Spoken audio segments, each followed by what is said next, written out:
Hello everyone, welcome to my channel. Today we're doing DEPHEMEREMBER, the first prompt, which was a playing card, an antique key. So I decided to use a tea bag to cover my cards. I was happy I did this. I recorded this earlier and then I saw that Louisa did the same thing, so that kind of made me happy. But these are just used tea bags I dried and saved, and I'm applying them to the playing cards just with some glue stick, nothing fancy. So once I have the cards glued with the tea bag, I inked around the edges just to give it more of a distressed look. I was quite happy with how it turned out. The tea bags themselves were already kind of distressed from the tea. So here I'm trying to repair the little label from the tea bag, the little ticket, using some of my vintage faux tape that I make with sticker paper and just paints and inks. You'll see me come back to that and undo it later. I'm just showing you the tape there. So I picked up these little die books. I only picked up 2, and so I'm just looking for some ephemera. I got them from the dollar store, so that really shows that you don't have to spend a ton of money for ephemera or decorating items. So I am just going through this and picking out the items I would like to use to embellish my playing cards here. So my goal here, as you can see now, I'm picking out my key charms to use on the playing cards. So my goal here was to make a side tuck and a tag. So that is what I am working on here. So now I'm just kind of figuring out where I want to place things. I change it up a bit. As you'll see later on, I use a different butterfly on the little Twinnings label. So I'm just going to glue these words that I cut apart and attached everything to the card. So I'm trying to figure out here how I want to place my keys, and this is where I come back to this tape. I undo what I just fixed and I wanted to tie the little key to the string that was already on the tea bag. So that worked out really well for me here. I have a little bit of a struggle getting the string through, but I do manage to get it through. And I just tie a knot, and later on you'll see I do use another piece of the vintage faux tape there to just pin down the string from onto the cards so the key kind of stays in place a little bit better. So now I'm just gluing down my butterfly there. On the back of that will be the journal card, but actually I flip it around and use the joker as the journal card. And now I'm playing with the second key. I decided to use it as the center of my butterfly, and I really liked how that turned out. And I just used some Fabri-Tac here just to make sure it holds the metal key down better than maybe the glitter glue would have done. So here I'm just showing what I've got done so far. Imagination will take you everywhere. And I thought the curious quote was fitting for the joker as well.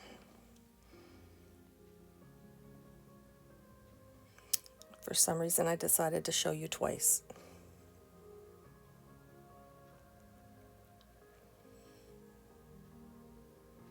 And I just added, there you can see that faux tape to hold the key down, and I added a little floral in the corner.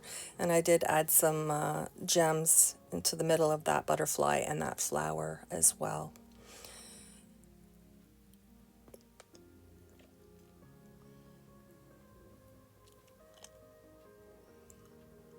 I was quite pleased with how these turned out. I was going to do some stamping, then I decided to leave them as it was with just the tea bag. I liked the vintage look of the tea bag. I thought it added a lot to these little playing cards.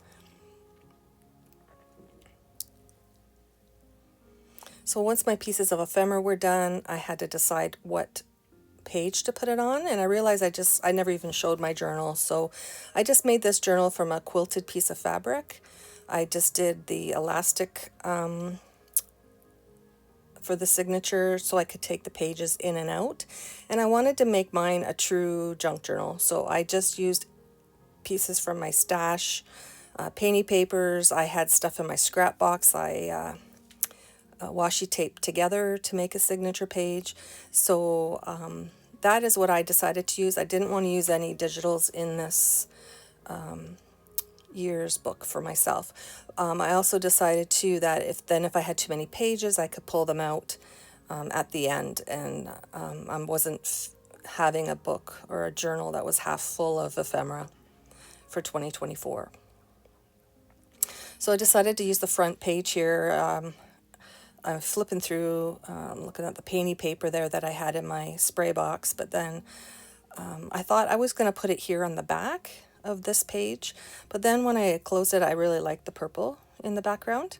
So I decided I was just going to put the first prompt on the first page, and then as I go through the book, whatever pages I decide to use, I'll just move them into the next spot. So here I'm using a sanding disc. I just wanted to rough it up a bit, make it a little more distressed looking, and I used my scissors as well to rough up the edges.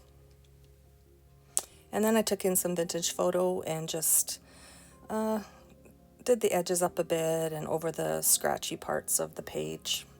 This page was from a magazine, so I thought maybe I would try to use the rusty hinge and add some of that to distress the page and the book. But as you will see, it was a fail because my page was really shiny. Even though I sanded it, the ink didn't want to really get into this page.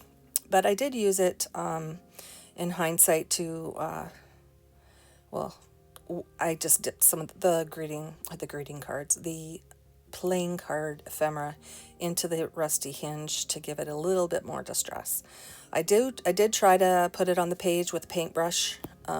It did not soak in, so I just basically wiped it off and moved on and used the rusty hinge on a different page in the journal just so I didn't waste the ink. And I did dip my playing card ephemeras in it.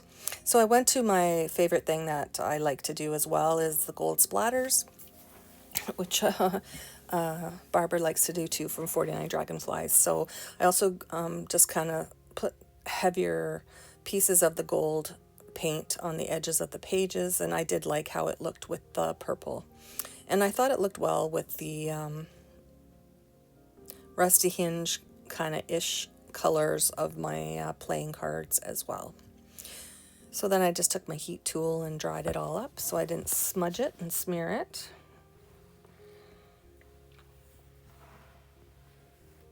Then I decided to go in with a little bit of the purple Distress Oxide. I can't remember the name of it off the top of my head.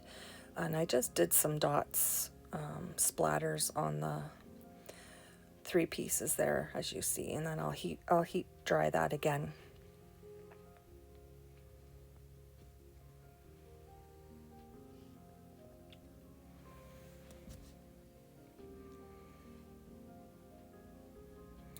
So once my journal page is dry, then I come in with my pieces, and I'm kind of trying to figure out now how I want to do it.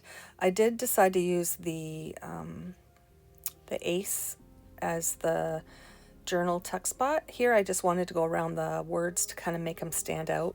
I used a gold pen, but later I do go around them with a black marker to make them pop a little bit more. And once I put them on the page, I do add a little bit of doodles here and there to the page of the journal and also to the pieces of ephemera. Here I was going to write the prompt, but then I decided to glue down my pieces first so I'd have a better idea of spacing.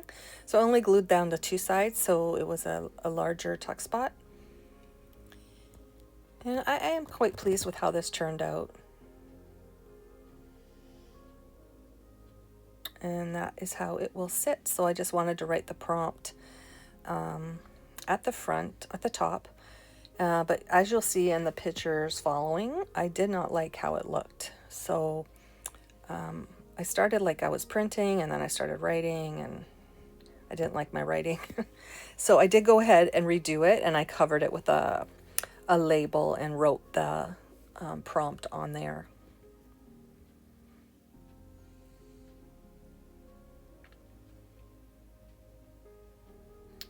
I just picked up these white and gold gel pens.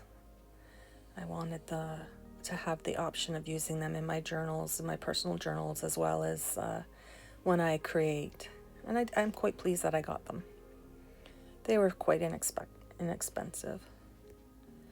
So here I am thinking I'm finished with the page, but then I do go in, like I said, and added a few doodles here and there, some dots and squigglies.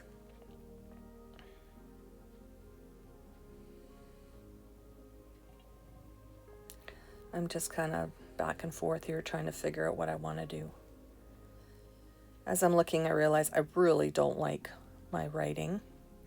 So I just added a little bit of gold pen, but as you'll see in the final picture, I did cover that writing that I did with the label where I printed the prompt a little bit better.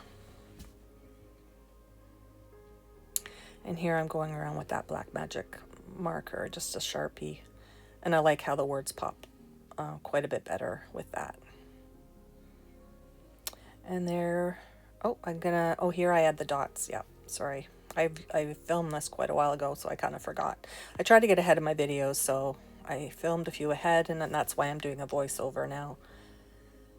And then I added some dots, and then I think I'm pretty much done. And here I'm putting it back in my journal. So there we go. There's the first prompt done. So if you haven't had a chance to play along, you don't need a journal. As mentioned, you can just make the ephemera. So here is DEPHEMEREMBER day 1, prompt number 1. Playing card and antique key. Thank you for watching, and I hope you have a great day. Bye.